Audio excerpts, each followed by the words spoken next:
Hello बच्चों, स्वागत है आप सभी का बोर्ड कॉन्सेप्ट के इस यूट्यूब चैनल पे। आज के इस वीडियो में हम लोग बात करेंगे कि हमारा वैद्युत फ्लक्स क्या होता है, गॉस का प्रमेय क्या होता है और गॉस के प्रमेय की सहायता से बिंदु आवेश के कारण जो वैद्युत क्षेत्र की तीव्रता निकलती है E = 1/4πε0 Q/r² कैसे निकाला जाता है। ये तीन टॉपिक ऐसे हैं जो आपसे बोर्ड एग्जाम में बार बार पूछे जाते हैं, तो वीडियो को शुरू से लेके लास्ट तक देखिएगा। और अभी तक चैनल को सब्सक्राइब नहीं किए हैं तो चैनल को सब्सक्राइब कर लीजिए, और वीडियो पसंद आए तो वीडियो को लाइक कर दीजिए। तो सबसे पहले अगर हम बात करते हैं कि हमारा वैद्युत फ्लक्स क्या होता है, सबसे पहले हम बात करते हैं कि हमारा वैद्युत फ्लक्स क्या होता है, यह वैद्युत फ्लक्स किसे कहा जाता है। तो आप सभी पढ़े थे कि कोई भी हमारे पास आवेश होता है तो उस आवेश के चारों तरफ क्या होता है, एक विद्युत क्षेत्र होता है। आप सब पढ़े हैं कि कोई भी आवेश होता है तो उस आवेश के चारों तरफ क्या होता है, वैद्युत क्षेत्र। और ये आवेश से क्या निकलती हैं, वैद्युत बल रेखाएं। क्या निकलती है बाबू, वैद्युत बल रेखाएं। इन आवेशों से क्या निकलती है हमारी, वैद्युत बल रेखाएं, यह वैद्युत क्षेत्र रेखाएं। तो मान लीजिए कि कोई हमारे पास वैद्युत क्षेत्र है, उसमें कोई Q आवेश रखा गया और इससे वैद्युत बल रेखाएं निकल रही है, और इन वैद्युत बल रेखाएं निकल रही हैं, तो इस क्षेत्रफल में हम कोई ला के एक एकांक क्षेत्रफल रख देते हैं, जिससे हमारे पास मान लीजिए कि 10, 15, 20 ऐसे कोई क्वांटिटी में या कोई नंबर में हमारे पास वैद्युत बल रेखाएं उस क्षेत्रफल से गुजर रही है। मैं क्या बोल रहा हूँ बाबू कि कोई यहाँ पे हमारे पास सोर्स है, जिस सोर्स से बहुत सारी रेखाएं निकल रही हैं, और मैं क्या कर रहा हूँ, इसके बीच या इसके लंबवत कोई ले आके हम रख देते हैं क्षेत्रफल। तो उस क्षेत्रफल से जितनी वैद्युत बल रेखाएं गुजरेंगी, उन रेखाओं की संख्या को क्या कहते हैं हम लोग, वैद्युत फ्लक्स। फिर से सुनिएगा, हम बोलेंगे किसी विद्युत क्षेत्र में स्थित एकांक क्षेत्रफल से गुजरने वाले वैद्युत बल रेखाओं या वैद्युत क्षेत्र रेखाओं की संख्या को ही वैद्युत फ्लक्स कहा जाता है। और इसे किससे डिनोट किया जाता है, तो इसे हम डिनोट करते हैं φe से। किसे डिनोट करते हैं, φe से।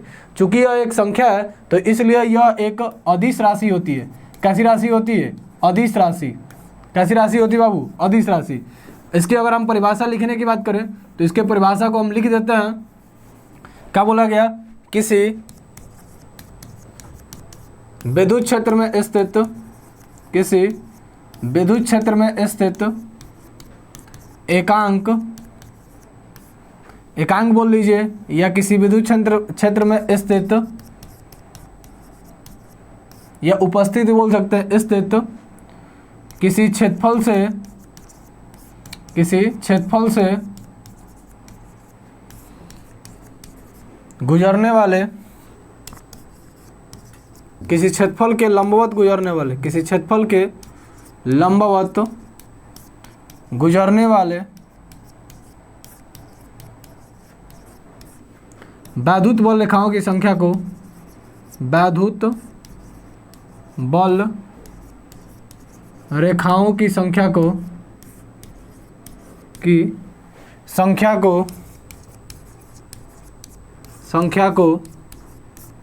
वैद्युत फ्लक्स कहा जाता है। वैद्युत फ्लक्स कहा जाता है और इसे φe से प्रदर्शित किया जाता है, और यह एक अदिश राशि होती है। चाहे तो आप इसका स्क्रीनशॉट ले सकते हैं। अब हम बात करें थोड़ी सी कि हमारे पास जो वैद्युत फ्लक्स है, इसके फॉर्मूले की और इसके मात्रक की और इसकी बीमा की, जो आपसे एग्जाम में बार बार पूछा जाता है। तो हम इसे किसे डिनोट करते हैं, φe से। φe = होता है E × dA।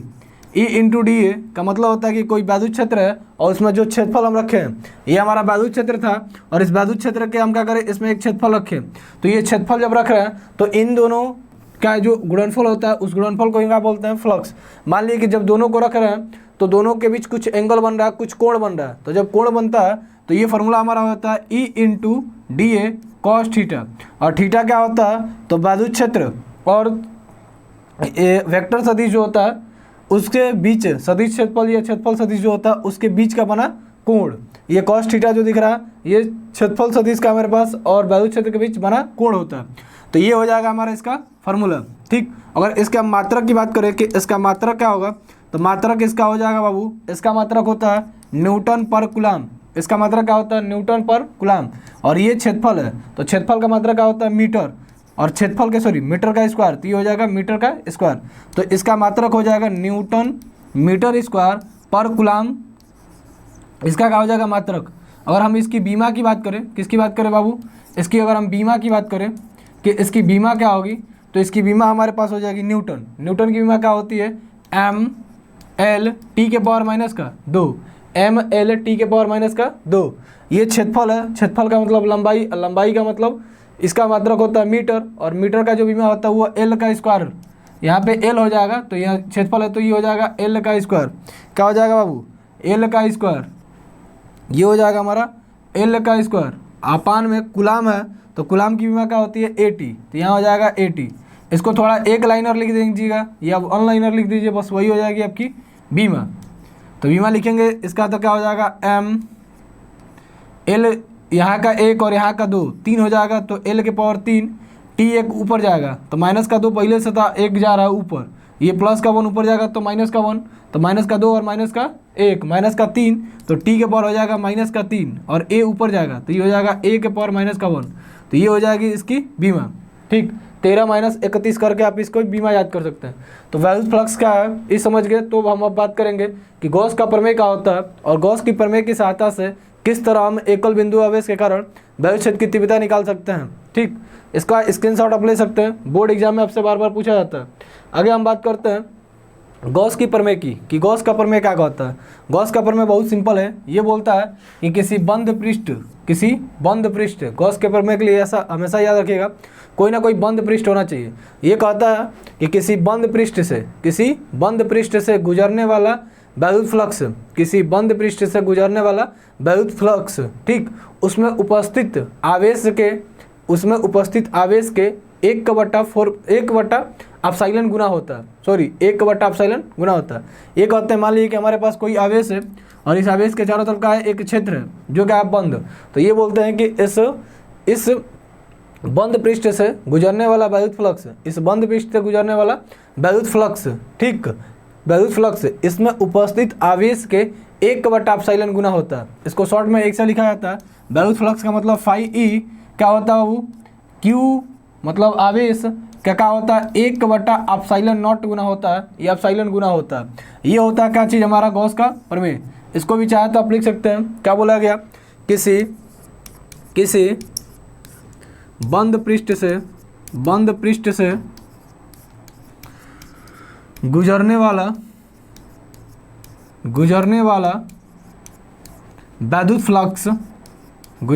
वैद्युत फ्लक्स, किसी बंद पृष्ठ से गुजरने वाला वैद्युत फ्लक्स फाई ई, ठीक, गुजरने वाला वैद्युत फ्लक्स उसमें उपस्थित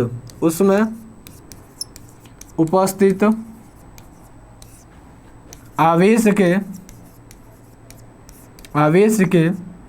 1/ε0 गुना होता है,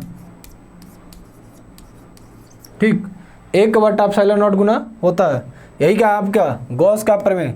अब इस प्रमेय की सहायता से हमको निकालना है कि बिंदु आवेश के कारण वैद्युत क्षेत्र की तीव्रता कितनी आएगी। तो आप सभी को पता है कि वैद्युत क्षेत्र की तीव्रता होती है E = 1/4πε0 Q/r का स्क्वायर। तो गॉस की प्रमेय की सहायता से इस फॉर्मूले को हमको प्रूफ करना है। तो कैसे प्रूफ किया जाएगा और आपसे बोर्ड एग्जाम में पूछा जाएगा। ये वीडियो बहुत ज़्यादा इंपॉर्टेंट है, इसमें आपका बहुत सारी चीज़ पूछा जा सकता है। तो इस वीडियो को लास्ट तक देखिए और चीज़ों को नोट करते हैं अपने कॉपी पे, इसका स्क्रीनशॉट चाहे तो ले सकते हैं। आगे हम बात करते हैं कि गॉस की प्रमेय के द्वारा या गॉस की प्रमेय की सहायता से बिंदु आवेश के कारण उत्पन्न वैद्युत क्षेत्र का मान कितना होगा। इसके लिए आपको एक फिगर समझना होगा या इसके लिए थोड़ी सी चीज़ें आपको समझनी होगी। मान लीजिए कि हमारे पास कोई +Q आवेश है, ठीक, इससे R दूरी पर कोई बिंदु यहाँ पे P स्थित है, R दूरी पर कोई बिंदु P स्थित है, ठीक। और अभी हम बताएं कि गॉस के प्रमेय के लिए हमको बंद पृष्ठ चाहिए। क्या चाहिए, बंद पृष्ठ चाहिए। तो गॉस का प्रमेय लगाना तो हमको बंद पृष्ठ बनाना होगा। तो इसके लिए हम क्या करेंगे, एक काल्पनिक गॉसियन पृष्ठ की कल्पना करेंगे या काल्पनिक एक गॉसियन पृष्ठ खींचेंगे। तो मान लीजिए कि इसका आर त्रिज्या दूरी जो था, आर त्रिज्या का हम क्या करें, गोला बना दिए। क्या बना दिए बाबू, गोला बना दिए। अब इस गोले में हम क्या करें, इस हमारे पास कोई बिंदु आवेश था, इसका चारों तरफ ये मान लीजिए इसका क्षेत्र हो गया, यह एक गॉसियन पृष्ठ हो गया और यहाँ से लेके यहाँ की दूरी ये हो गई। तो इस बिंदु P पे उत्पन्न वैद्युत क्षेत्र की तीव्रता का मान निकालना है, किसके सहायता से, गॉस की प्रमेय की सहायता से, जिसका मान कितना आएगा, तो इसका मान आएगा E = 1/4πε0 Q/r का स्क्वायर। कैसे आएगा दोस्त, इसकी अब हम बात करते हैं। तो देखिए इसमें आप समझते होंगे, चाहे इस चीज़ के बारे में आप जानते हैं कि कोई भी हमारे पास बंद पृष्ठ होता है, कोई भी उसमें बंद पृष्ठ होता है, तो बंद पृष्ठ में उत्पन्न वायुत फ्लक्स, बंद पृष्ठ में उत्पन्न वायुत फ्लक्स उसके बंद पृष्ठ में उत्पन्न वायुत फ्लक्स उसमें उपस्थित आवेश के 1/4 गुना होता है, 1/4 गुना होता है। किसकी सहायता से? गॉस की प्रमेय की सहायता से। तो अगर हम समझेंगे यहाँ पे, तो यहाँ पे इस बंद पृष्ठ में उत्पन्न वायुत फ्लक्स कितना हो जाएगा? तो आप बोलेंगे सर फाई ई जो होगा, फाई ई का मतलब वायुत फ्लक्स जो होगा वो होगा हमारा Q इंटू 1/ε के बराबर। इसमें जो हमारे पास फाई ई उत्पन्न होगा वो किसके बराबर होगा? Q इंटू 1/ε के बराबर। अब समझिएगा, आप पढ़े होंगे क्लास 10th में एगो प्रमेय, पढ़े होंगे कि किसी वृत्त की जो त्रिज्या होती है उसके स्पर्शिका क्या होती है? लंब होती है। मान लीजिए कि इसका हम टेंजेंट खींचते हैं यहाँ से, आप पढ़े हैं कि किसी भी वृत्त जो होता है उस वृत्त की जो हमारी त्रिज्या होती है उसके स्पर्शिका क्या होती है? उसके स्पर्शिका क्या होती है बाबू? उसके स्पर्शिके लंबवत होती है, या उसके स्पर्शी मतलब उसके स्पर्श जो रेखा उसके लंबवत होती है। तो आपको पता है कि ये प्लस की आवेश है, तो इससे बाहर की ओर क्या निकलेंगी? बहुत सारी बाहर की ओर या अनंत की ओर जाते हुए बहुत सारी निकलेंगी बहुत बल रेखाएं। तो मान लीजिए यहाँ से बहुत बल रेखाएं निकला, तो यहाँ से बहुत बल रेखाएं निकला, तो ये हमारा हो जाएगा वैद्युत क्षेत्र और ये हमारा हो जाएगा क्षेत्रफल सदिश। तो इनके बीच का जो बना कोण होगा ये कितना हो जाएगा? थीटा का जो मान होगा कितना डिग्री हो जाएगा? 90 डिग्री। अब ये हम ऐसा क्यों बता रहे हैं, इस चीज़ को समझिएगा। वायुत फ्लक्स का फॉर्मूला क्या होता है? तो आप बोलेंगे सर ई डी ए और कॉस थीटा का मतलब इन दोनों के बीच बना कोण, और equal to Q into 1/ε0, Q into 1/ε0। तो यहाँ समझेंगे तो E और D के बीच बना कोण कितने का बना है? हम 90 डिग्री का। तो ये हमारा cos 90 और cos 90 का वैल्यू कितना होता है? cos 90 का मान कितना होता है? तो आप बोलेंगे सर जी cos 90 का बना हुआ कोण कितने का होगा?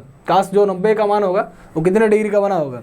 तो cos 90 डिग्री का वैल्यू होता है, अगर आप उसको देखेंगे तो कितना डिग्री का आपका बन जाएगा? यहाँ समझिएगा थोड़ा सा, यहाँ पे इसकी कोई आवश्यकता भी नहीं पड़ सकती है, यहाँ पे कोई भी आवश्यकता इसकी कोई आवश्यकता नहीं पड़ेगी, क्या है कि हमारे पास यहाँ क्षेत्रफल सदिश की आवश्यकता नहीं है और डायरेक्ट हम चाहते तो इसको सॉल्व भी कर सकते हैं। यहाँ पे समझेंगे थोड़ा सा हम लोग फिर से थोड़ा सा हम समझेंगे इसको। जो फाई ई है इसका फार्मूला क्या होता है? इसका जो फार्मूला हमारा होगा वो होगा E into D A cos theta. बना एंगल लेना है तो लीजिए, नहीं तो फिर ऐसे भी डायरेक्ट फार्मूला निकल जाता है। समझिएगा थोड़ा सा, हमको निकालना है क्या? वायु क्षेत्र की तीव्रता। तो E हो गया, और यहाँ आप समझ रहे हैं कि ये क्षेत्रफल है। क्या है? क्षेत्रफल। तो ये क्षेत्रफल किसका होगा? क्योंकि हम बोले शुरुआत में कि यह गोला है। क्या है बाबू? गोला। और गोला का क्षेत्रफल आप कितना जानते हैं? गोला का क्षेत्रफल होता है A equal to 4 pi r का square. A equal to 4 pi r का स्क्वायर। तो यहाँ हम E का वैल्यू निकालना है, A को इधर ले आते हैं तो ये हो जाएगा Q और अपान में, या इसको ऐसे लिखना चाहें हम तो लिख सकते हैं Q अपान में ε0 इंटू A का मान हम अगर वहाँ से रखें तो ये हो जाएगा हमारे पास, ठीक, ये हो जाएगा हमारे पास Q अपान में E और A का वैल्यू हो जाएगा 4 पाई आर का स्क्वायर। अगर इसको थोड़ा बढ़िया से लिख दे तो ये हो जाएगा E इजिकल टू 1/4 पाई ε0, 1/4 पाई ε0, ठीक, 1/4 पाई ε0। और यहाँ हो जाएगा Q अपान आर का स्क्वायर, Q अपन आर का स्क्वायर। तो यही हमारे पास क्या होता है? यही होता है हमारे पास किसी बिंदु आवेश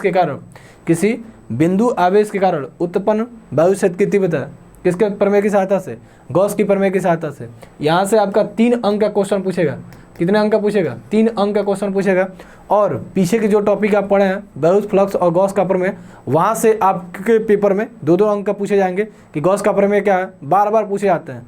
तो वीडियो पसंद आई है और चीज़ें समझ में आई है तो वीडियो को लाइक कीजिए, और आपको कोई भी दिक्कत परेशानी हुई हो, चाहे किसी प्रकार का कोई दिक्कत हो, या आप चाहते हैं कि ऐसी वीडियो बनते रहें तो वीडियो के नीचे आप कमेंट कीजिए। मिलते हैं नेक्स्ट वीडियो में, ठीक। बहुत बहुत आपका धन्यवाद।